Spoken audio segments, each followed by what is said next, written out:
Juges, chapitre 18.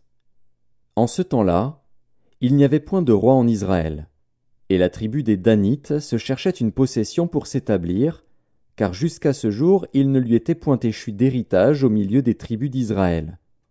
Les fils de Dan prirent sur eux tous, parmi leurs familles, 5 hommes vaillants, qu'ils envoyèrent de Tsoréa et d'Eshtaol pour explorer le pays et pour l'examiner.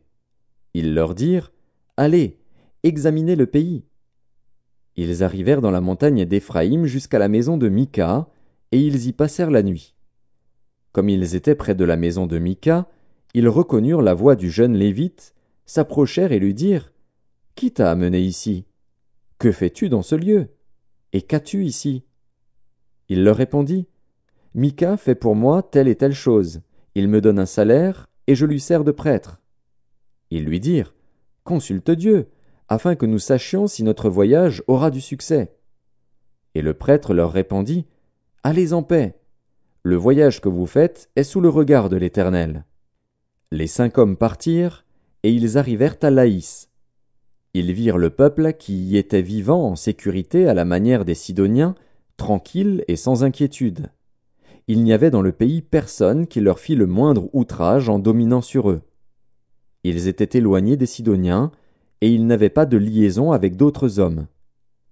Ils revinrent auprès de leurs frères à Tsoréa et Eshtaol, et leurs frères leur dirent: Quelle nouvelle apportez-vous? Allons, répondirent-ils, montons contre eux, car nous avons vu le pays, et voici, il est très bon. Quoi? Vous restez sans rien dire? Ne soyez point paresseux à vous mettre en marche pour aller prendre possession de ce pays. Quand vous y entrerez, vous arriverez vers un peuple en sécurité. Le pays est vaste, et Dieu l'a livré entre vos mains. C'est un lieu où rien ne manque de tout ce qui est sur la terre.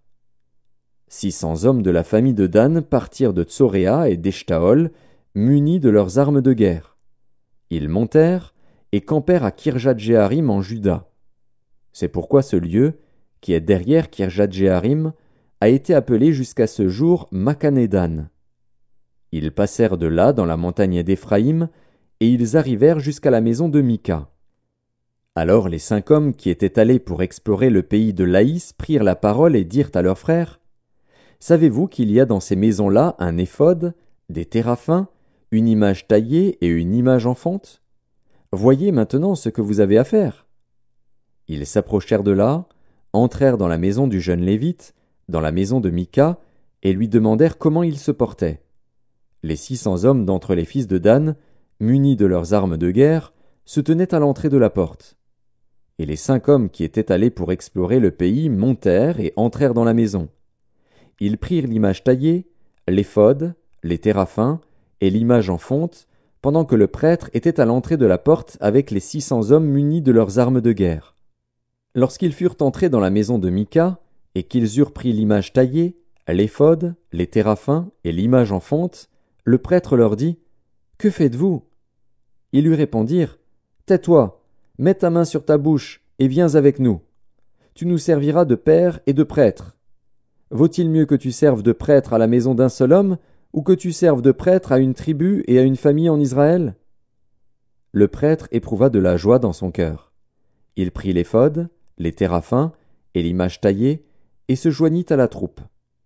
Ils se remirent en route et partirent, en plaçant devant eux les enfants, le bétail et les bagages.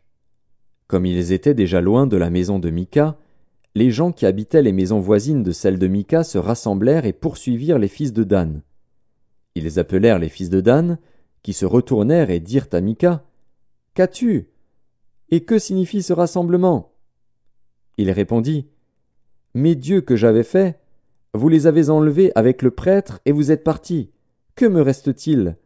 Comment donc pouvez-vous me dire: Qu'as-tu? Les fils de Dan lui dirent: Ne fais pas entendre ta voix près de nous. Sinon des hommes irrités se jetteront sur vous, et tu causeras ta perte et celle de ta maison. Et les fils de Dan continuèrent leur route.